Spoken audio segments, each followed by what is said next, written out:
1994, I was sent to Rome. And Rome is not a huge post, was not a huge post, but it was a sort of hub post. We didn't use that word then, but I'm sure it'd be called so now. I had been there a short time, I think about 2 months, when a phone call came from Wellington, one of the assistant secretaries, saying the government, the New Zealand government, is going to send a peacekeeping contingent to Bosnia because the Balkan Wars were going on at this point. And we weren't at that stage accredited to Bosnia or Croatia. But they said, this phone call was, you've got to get to Sarajevo, capital of Bosnia, as soon as possible and present credentials, because the government worried about sending these peacekeepers into the middle of Bosnia without some diplomatic cover. So just get to Sarajevo. And I did say, sure, I'll be pleased to, but you do know that Sarajevo is under siege and has been for 2 years, and there is no way of getting in or out. And I was instructed to find a way to get to Sarajevo. Not very useful advice. So, I mean, I remember it extremely well. Anyway, we really didn't know where to begin, but we found that there was a Bosnian ambassador, who I never clapped eyes on, in Rome.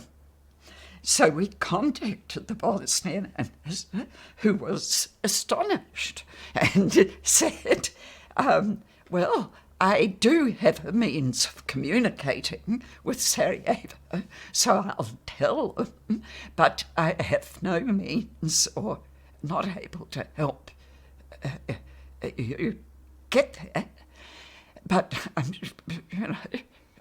I'll do my bit. So he did. And Sarajevo came back and said, yes. Nobody had been going in and out for 2 years, so why not New Zealand? So then it was how to get there.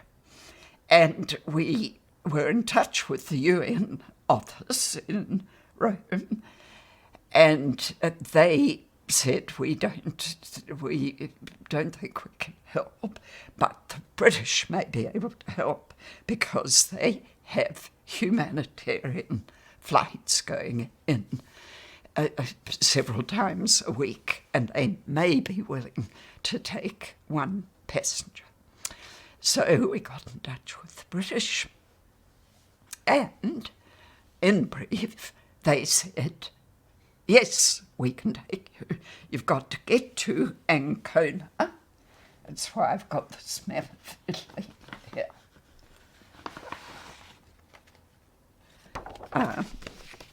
Here is Rome, here is Ancona, and here is Bosnia. And there was a military airport in Ancona, and they said, we leave at 4 o'clock in the morning, so be in at the military airport at 3 o'clock. The British embassy in Sarajevo, which was a 2-man operation, said, we will meet you at the airport because protocol, Bosnian protocol, can't go to the airport because there are 2 Serb checkpoints to pass through and Sniper Alley. So we will come to the airport to meet you. They could get through. So I ran into what was the air terminal, and nobody there except a couple of Norwegian peacekeepers. And they said, what are you doing here? So No, I didn't have a card saying I'm the special envoy of the New Zealand Prime Minister. But I said I'm waiting. The British embassy are coming to pick me up. Anyway, 2 hours went by, and there was no means. I mean, it was before cell phones and things. Anyway, in due course, this very nice First Secretary turned up. He said, I'm terribly sorry. So we got back to Sarajevo. He dropped me at the only hotel that was operating at the time, which was the Holiday Inn. The front half had been all blown up, but the back half was operating. So the protocol people turned up at the hotel.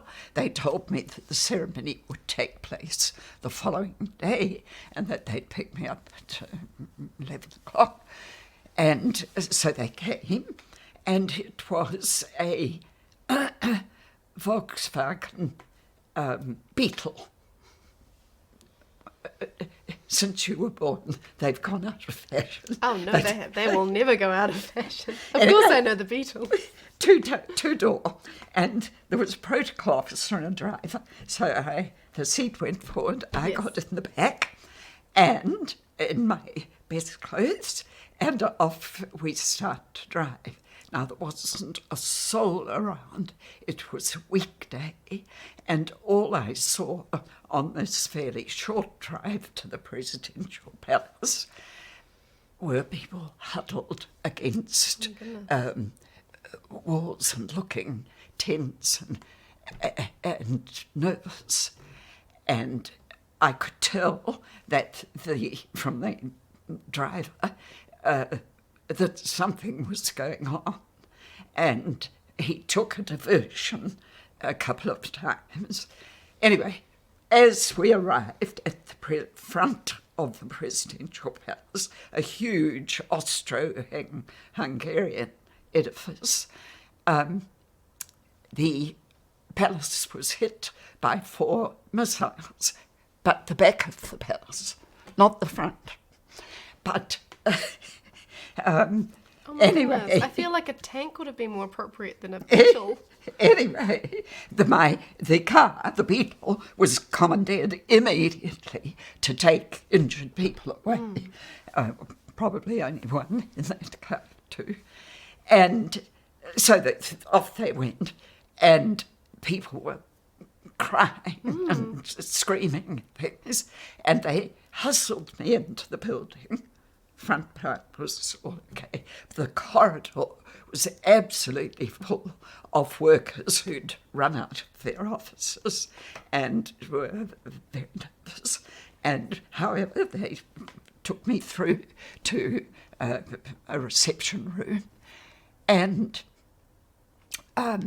it was, one of them said, terribly sorry that the TV cameras aren't here to photograph you, but they've gone to deal with to photograph the bombs. My goodness, they still went ahead with your ceremony. And they said, we're very sorry, the president's office has been hit, his actual office, and so he won't be able to come and take your credentials, because it had just happened, literally.